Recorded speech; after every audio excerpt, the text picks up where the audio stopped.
नमस्कार साथियों, आपके अपने चैनल क्रिएटिंग मैथमेटिशियंस में आपका स्वागत है।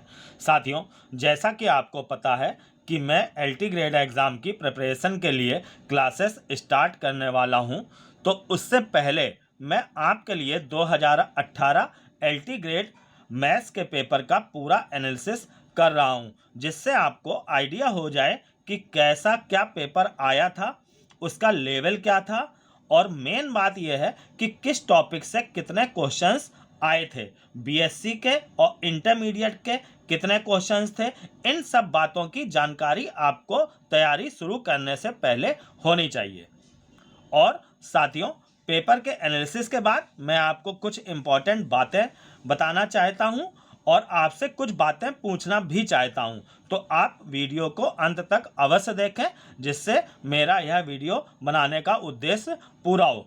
तो आइए शुरू करते हैं पेपर का एनालिसिस। सबसे पहले तो देखिए सिलेबस यहाँ पर 7 यूनिट हैं। Algebra, vector analysis, calculus, complex analysis, coordinate geometry, real analysis और स्टैटिस्टिक्स प्रोबेबिलिटी। इसमें क्या क्या आएगा ये सब मैंने यहाँ पर भी शो किया है, और पूरा यहाँ पर ढंग से पूरा सिलेबस आपको पीडीएफ फॉर्म में डिस्क्रिप्शन बॉक्स में मिल जाएगा, वहाँ से आप उसको डाउनलोड कर लीजिए। यहाँ पर मैं चैप्टर वाइज किस चैप्टर से कितने क्वेश्चंस आए थे 2018 में वो आपको बताऊंगा। तो सबसे पहले देखिए, यहाँ पर अलजेब्रा में काफ़ी लंबा पोर्शन है अलजेब्रा का ये। इसमें series, permutation and combination, binomial theorem, relation and functions, group, matrix and determinant, theory of equations, इतने टॉपिक्स जो है अलजेब्रा में आते हैं। तो 2018 में इस सीरीज में देखिए, यहाँ पर AP, GP, HP, miscellaneous series, exponential series, logarithmic series, जो अब ये इंटरमीडिएट के कोर्स से हट चुकी हैं, ये सब इस सीरीज में आता है। इससे जो है 2018 में 6 क्वेश्चन जो है वो आए थे। Permutation combination and binomial theorem, इससे 2 क्वेश्चन आए थे, दोनों ही बाइनोमियल थ्योरम के थे। परम्यूटेशन कॉम्बिनेशन से कोई भी क्वेश्चन नहीं आया था। रिलेशन एंड फंक्शन से 6 क्वेश्चन आए थे। ये हर एग्जाम में रिलेशन एंड फंक्शन इंपॉर्टेंट होता है, चाहे टीजीटी हो, पीजीटी हो, जीआईसी हो, एलटी हो, सबके लिए ही कुछ टॉपिक्स जो हैं वो हमेशा इंपॉर्टेंट रहते हैं। जैसे ग्रुप है, ग्रुप हर टॉपिक के लिए, यहाँ पे हर एग्जाम के लिए ये ग्रुप टॉपिक जो है वो इंपॉर्टेंट है। ग्रुप से 2018 में 7 क्वेश्चन आए थे। मैट्रिक्स और डिटर्मिनेंट, इससे 14 क्वेश्चन आए थे। ये भी बहुत इंपॉर्टेंट टॉपिक है हर एग्जाम के लिए। थोड़ा मैं यहाँ पे ये भी बताता चल रहा हूँ कि मैट्रिक्स से जो भी क्वेश्चंस आए थे उनका लेवल जो था वो थोड़ा हाई था। मैं यहाँ पे जिनके भी हाई लेवल क्वेश्चंस आए थे वो भी आपको बताता चल रहा हूँ। पूरा डीप एनालिसिस मैं लेके आया हूँ यहाँ पर 2018 के पेपर का।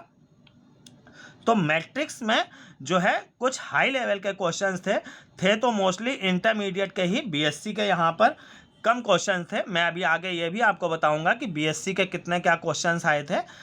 तो यहाँ पर मैट्रिक्स थोड़ा सा हाई लेवल आया था, तो उसके लिए आपको विशेष थोड़ी सी तैयारी करनी पड़ेगी। जनरली इंटरमीडिएट में जितना आप सिंपली पढ़ते हैं कि एडजॉइंट निकालना, इन्वर्स निकालना, मल्टीप्लिकेशन, केवल उतने से काम नहीं चलेगा, थोड़ा सा हाई लेवल आपको मैट्रिक्स को पढ़ना पड़ेगा। थ्योरी ऑफ इक्वेशंस, इसमें यहाँ पर क्वाड्रेटिक इक्वेशन आती है, उससे भी जो है 7 क्वेश्चन आए थे। वैसे जनरली थ्योरी ऑफ इक्वेशन से ज़्यादा क्वेश्चंस नहीं आते हैं और पेपर्स में, बट एलटी 2018 में इसके 7 क्वेश्चन थे और इनका भी लेवल थोड़ा सा हाई था। तो इस तरीके से टोटल यहाँ पर हमारे अलजेब्रा इस यूनिट से 42 क्वेश्चन जो है वो हमारे बने थे। अब हम आते हैं वेक्टर एनालिसिस पे। वेक्टर को देखिए, मैं 2 पार्ट में यहाँ पे बांटता हूँ। एक वेक्टर जिसमें कि आपका स्केलर और वेक्टर प्रोडक्ट आता है, डबल प्रोडक्ट और ट्रिपल प्रोडक्ट दोनों, उनके कुछ एप्लीकेशंस हैं, जैसे वर्क डन है, मोमेंट है, एरिया ऑफ ट्रायंगल, पैरेललोग्राम, ये सब वेक्टर में जो भी आपकी इंटरमीडिएट की वेक्टर है। और वेक्टर कैलकुलस जो है, जो आपने बीएससी में पढ़ी है, बट वेक्टर कैलकुलस में आपका केवल वेक्टर डिफरेंशिएशन है, वेक्टर इंटीग्रेशन एलटी के सिलेबस में नहीं है। तो वेक्टर डिफरेंशिएशन में ग्रेडियंट, डाइवर्जेंस, कर्ल, ये चीज़ें आती हैं। तो देखिए ये जो इंटरमीडिएट का वेक्टर है इससे 5 क्वेश्चंस थे, और वेक्टर कैलकुलस मतलब कि जो वेक्टर डिफरेंशिएशन है इससे भी 5 क्वेश्चन थे। तो इस यूनिट से टोटल 10 क्वेश्चंस बने थे। अब हम आते हैं कैलकुलस। कैलकुलस भी हमेशा ही हर एग्जाम में इंपॉर्टेंट पोर्शन होता है। मैंने पूरी कैलकुलस को इन 5 पार्ट्स में डिवाइड किया है। देखिए, differentiation and their application, applications में maximum, minimum, tangent, normal, increasing decreasing functions, ये सब आएगा। तो इससे जो है 5 क्वेश्चंस आए थे। लिमिट, कॉन्टिन्यूटी, डिफरेंशिएबिलिटी और रोलेस थ्योरम और लैग्रेंज थ्योरम को भी मैंने इसी में काउंट कर लिया है। इससे 9 क्वेश्चंस आए थे। ये भी क्वेश्चन जो है वो थोड़ा सा हाई लेवल के थे, और मैं आपको बता दूं लिमिट, कॉन्टिन्यूटी, डिफरेंशिएबिलिटी ये हर एग्जाम के लिए मोस्ट इंपॉर्टेंट टॉपिक हैं। कुछ टॉपिक्स हैं यहाँ पे जो कोई भी एग्जाम हो, टीजीटी, पीजीटी, एलटी, जीआईसी, हर एग्जाम के लिए इंपॉर्टेंट टॉपिक्स होते हैं। तो उन्हीं में से ये लिमिट, कॉन्टिन्यूटी, डिफरेंशिएबिलिटी है, हमारा वेक्टर कैलकुलस है, ग्रुप है, मैट्रिक्स एंड डिटर्मिनेंट्स है। जैसा कि मैंने बताया थ्योरी ऑफ इक्वेशन, इससे मैंने कभी किसी एग्जाम में ज़्यादा क्वेश्चन देखे ही नहीं है, 1-2 से ज़्यादा, बट यहाँ पर 7 क्वेश्चन आए थे। तो अब हम आते हैं आगे, integration and their application. Applications में देखिए यहाँ पे जो बाउंडेड कर्व होते हैं उनसे जो भी एरिया बनता है उसका एरिया, और जो वॉल्यूम होता है कोन का, सिलेंडर का, रिवोल्यूशन, ये जो आपके इंटरमीडिएट के कोर्स से 8-10 साल पहले हट चुका है, उसके भी क्वेश्चंस इसमें आते हैं। तो फिलहाल 2018 में इससे जो है हमारे क्वेश्चंस बने थे, 7 क्वेश्चन आए थे। मैं आपको एक बात बता दूं कि इंटरमीडिएट में कुछ चैप्टर्स जैसे 2D में, 2 डायमेंशन कोऑर्डिनेट में tangent, normal, pair of straight line, second order general equation, ये चीज़ें कोर्स से हटा दी गई थी। ऐसे ही इंटीग्रेशन में मैंने आपको बताया एरिया, वॉल्यूम निकालना, ये कोर्स से हटा दिया गया था। ऐसे ही एक्सपोनेंशियल सीरीज़ और लॉगरिथमिक सीरीज़, ये कोर्स से हटा दी गई थी। बट ये सारे टॉपिक जो हैं वो यहाँ पर इन एग्ज़ाम्स में आते हैं, तो इनको आपको विशेष तैयारी करनी होगी। अब आते हैं हम यहाँ पर डिफरेंशियल इक्वेशन पे। डिफरेंशियल इक्वेशन से 6 क्वेश्चन आए थे, और ये डिफरेंशियल इक्वेशन जो है वो इंटरमीडिएट लेवल की ही थी। पार्शियल डिफरेंशिएशन जो का बीएससी का चैप्टर है, इसके 3 क्वेश्चन आए थे। इस पार्शियल डिफरेंशिएशन में मेन जो टॉपिक है वो यूलर्स थ्योरम है। यूलर्स थ्योरम के क्वेश्चन हमेशा हर एग्जाम में आते ही आते हैं। 1 या 2 क्वेश्चन निश्चित रूप से, 1 से ज़्यादा ही 2-2, 3-3 क्वेश्चन तक यूलर्स थ्योरम से आते हैं। तो यहाँ पर भी 3 में से 2 क्वेश्चन यूलर्स थ्योरम के थे। नेक्स्ट यूनिट पे आते हैं, कॉम्प्लेक्स एनालिसिस। इसको भी 2 पार्ट में देखिए मैंने डिवाइड किया है, कॉम्प्लेक्स नंबर और डिमाइवर्स थ्योरम। ये आपका इंटरमीडिएट का पोर्शन है। इसमें भी डिमाइवर्स थ्योरम कई साल पहले कोर्स से हट गई है, इसके क्वेश्चंस लेकिन आते हैं। और ये कॉम्प्लेक्स एनालिसिस जो बीएससी का है, इसमें जो इंटरमीडिएट का कॉम्प्लेक्स नंबर और डिमाइवर्स थ्योरम है, इसके जो है वो 10 क्वेश्चन थे पेपर में, और कॉम्प्लेक्स एनालिसिस जो बीएससी का है इससे 5 क्वेश्चन थे। तो कुल मिला के इससे 15 क्वेश्चन इस यूनिट से आए थे। अब हम आते हैं कोऑर्डिनेट ज्योमेट्री पे। कोऑर्डिनेट ज्योमेट्री को 2D और 3D 2 पार्ट में यहाँ पर बांटते हैं। 2D में pair of straight line, tangent, normal और इक्वेशन ऑफ सेकेंड डिग्री, ये सब चीज़ें फिलहाल कोर्स से हटा दी गई हैं, बट ये आती हैं। और बाकी आपका पैराबोला, सर्किल, एलिप्स, हाइपरबोला, आइसोम्टोड्स, ये सब जो हैं इस 2D में आता है। तो इसके क्वेश्चंस जो आए थे वो 8 आए थे।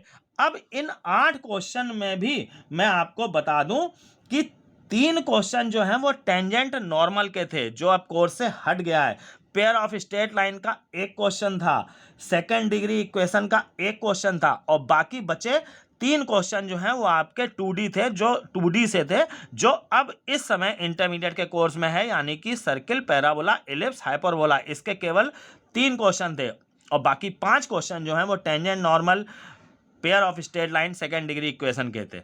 अब हम आते हैं 3D पे। 3D से 7 क्वेश्चन आए थे हमारे। उसमें से भी मैं आपको बता दूं, जो इंटरमीडिएट की स्ट्रेट लाइन और प्लेन है, इंटरमीडिएट की स्ट्रेट लाइन 3D में और प्लेन, ये अब इस समय इंटरमीडिएट के कोर्स में है। संभवतः आपने जब इंटरमीडिएट किया होगा तब ये बीएससी के कोर्स में था, ये इंटरमीडिएट में नहीं था, बट अब ये इंटरमीडिएट के कोर्स में है। तो इससे 6 क्वेश्चन आए थे हमारे, और जो बीएससी में अब है हमारा स्पेयर, कोन और सिलेंडर, उससे केवल 1 क्वेश्चन आया था। तो टोटल 3D से 7 क्वेश्चन बने थे। तो कुल मिला के 2D और 3D अगर देखा जाए तो इंटरमीडिएट की ही आई थी 14 नंबर की। बीएससी का मीन्स की स्पेयर, कोन और सिलेंडर का केवल 1 क्वेश्चन आया था, वो भी स्पेयर का आया था। अब हम आते हैं रियल एनालिसिस। रियल एनालिसिस के केवल 3 क्वेश्चन थे, और स्टैटिस्टिक्स और प्रोबेबिलिटी इसके केवल 5 क्वेश्चन थे। मैं आपको एक बात बता दूं, इन 2 टॉपिक से, इन 2 यूनिट से वैसे भी हर एग्जाम में मेरा आकलन ये रहा है कि हमेशा कम ही क्वेश्चंस आए हैं। लोग इन पे ज़्यादा ध्यान देते हैं कि रियल एनालिसिस इंपॉर्टेंट है, बट मेरी नज़र में ये इंपॉर्टेंट नहीं है। मैंने कभी नहीं देखा किसी पेपर में कि इससे बहुत ज़्यादा क्वेश्चंस आए हों। मतलब जैसा आप देख रहे हैं कि यहाँ पे अलजेब्रा, वेक्टर और कैलकुलस, कॉम्प्लेक्स नंबर, इन सबसे क्वेश्चंस भरे होते हैं, उस हिसाब से यहाँ पे रियल एनालिसिस, स्टैटिस्टिक्स और प्रोबेबिलिटी, इनसे क्वेश्चंस ना एलटी ग्रेड 2018 में आए हैं ज़्यादा, और ना ही किसी भी आप पीछे के कोई भी पेपर टीजीटी, पीजीटी, जीआईसी के उठा के देखिए, आपको इससे क्वेश्चन नहीं मिलेंगे। रियल एनालिसिस का अभी जीआईसी 2021 का हुआ है, उसमें 1 क्वेश्चन था केवल। ऐसे ही 2015 में भी केवल 1 क्वेश्चन था। प्रोबेबिलिटी के भी ऐसे ही 2-3 क्वेश्चन थे, तो इनसे ज़्यादा नहीं आता है। तो इन पर आपको ज़्यादा पेन लेने की आवश्यकता नहीं है। मैं आपको बता दूं कि अगर आप यही 5 यूनिट अगर ढंग से पढ़ लेते हैं तो 120 में 110 क्वेश्चन आपके कहीं नहीं गए। और सिलेक्शन के लिए तो आपको केवल 80 क्वेश्चन ही करने हैं। 80 क्वेश्चन अगर आप कुछ टॉपिक और भी हटा देते हैं, बट लेकिन जो टॉपिक आप तैयार करें उनको ढंग से ऐसा तैयार करें, इतना डीप तैयार करें कि उसका क्वेश्चन अगर कोई भी आए तो आप उसको निश्चित रूप से कर लें। अब साथियों हम इस पे आते हैं कि बीएससी से कितना आया था। तो देखिए बीएससी के ये कुछ टॉपिक है, मैंने लिखे हैं, ग्रुप मैट्रिक्स, वेक्टर डिफरेंशिएशन। तो इन सारे टॉपिक से कितने क्या क्वेश्चंस आए थे वो मैं यहाँ पे ही बता चुका हूँ, बट मैंने ये अलग से बीएससी के टॉपिक्स कितने क्या क्वेश्चन आए थे वो लिखे हैं मैंने। तो ये टोटल 24 क्वेश्चन जो है वो बीएससी से आए थे। 120 में 24 क्वेश्चन, यानी कि ये बैठता है 20%। तो बीएससी से केवल 20% आया था, और इंटरमीडिएट से 80% क्वेश्चन जो हैं वो पेपर में आए थे। अगर आप इंटरमीडिएट का भी ढंग से अगर तैयार कर लेते हैं तो भी आप यहाँ पे 96 क्वेश्चंस जो हैं वो अटेम्प्ट कर सकते हैं। बट इंटरमीडिएट के क्वेश्चंस जो हैं वो कुछ टॉपिक के हाई लेवल थे, जैसा कि मैंने पहले बताया आपको।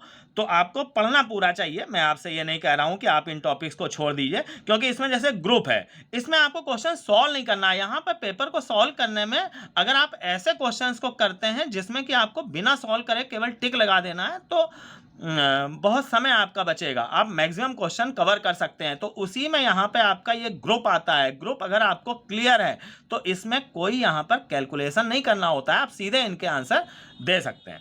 तो इस तरीके से साथियों ये हमारा 2018 एलटी ग्रेड के पेपर का एनालिसिस था।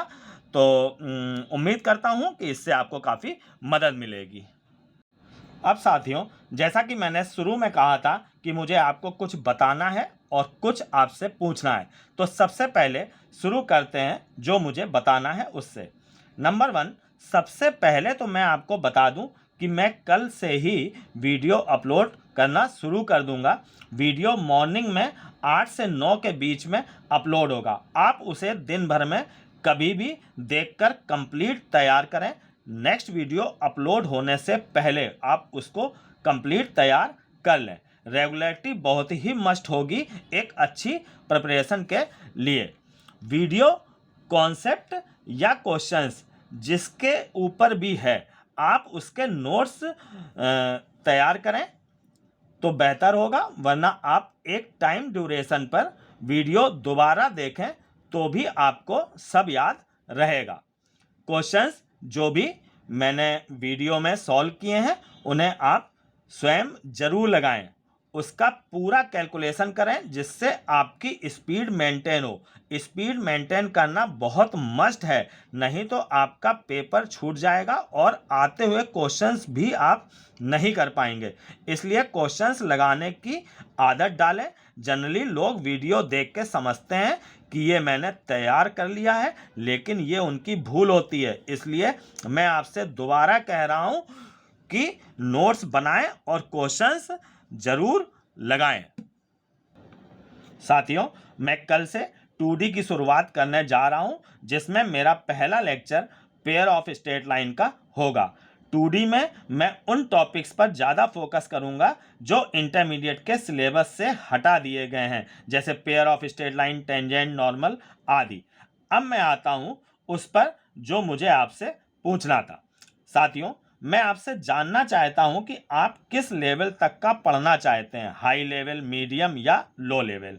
यदि मैं मीडियम लेवल का भी पढ़ाऊंगा, यहाँ तक कि लो लेवल भी थोड़ा कर दूंगा, तो भी आपकी LT ग्रेड की तैयारी तो पूरी हो जाएगी। बट अगर थोड़ा हाई लेवल पे जाऊंगा तो PGT GIC भी साथ में तैयारी हो जाएगी। और जो लोग जिनको मेंस देना है अभी GIC का, उनके लिए भी अच्छा रहेगा कि मैं थोड़ा सा हाई लेवल लेके चलूं। और हाई लेवल लेके चलने से PGT और GIC जो भी आगे होने हैं साल 6 महीने के अंदर, तो ये एग्ज़ाम्स होने ही हैं, उनकी भी तैयारी इसके साथ ही हो जाएगी। तो इसलिए आप ये डिसाइड करके बताइए कि आप किस लेवल का क्या पढ़ना चाहते हैं। जैसा आप चाहेंगे मैं वैसा ही मैटर वीडियोज़ में डालूँगा, क्योंकि आपको हाई लेवल का पढ़ने के लिए आपको भी बहुत मेहनत करनी पड़ेगी। इसलिए मैं आपसे ये पूछ रहा हूँ, अगर आप पढ़ना चाहते हैं तो वैसा कमेंट करके मुझे अवश्य बताएं। वैसे मैं इस मैटर पर 1 या 2 दिन में कम्युनिटी पोस्ट पर वोटिंग कराऊंगा। आपके मोबाइल पर जब मेरी पोस्ट दिखे तो आप वोट अवश्य करें। अब मैं आज के वीडियो को यहीं पर समाप्त करता हूँ। प्लीज़ इस वीडियो को जितना शेयर कर सकते हो शेयर करिए, जिससे ज़्यादा से ज़्यादा लोग मुझसे जुड़ें और लाभान्वित हों। तभी मेरा मनोबल बढ़ेगा कि मैं अच्छा से अच्छा यहाँ पर आपके लिए करूँ। धन्यवाद।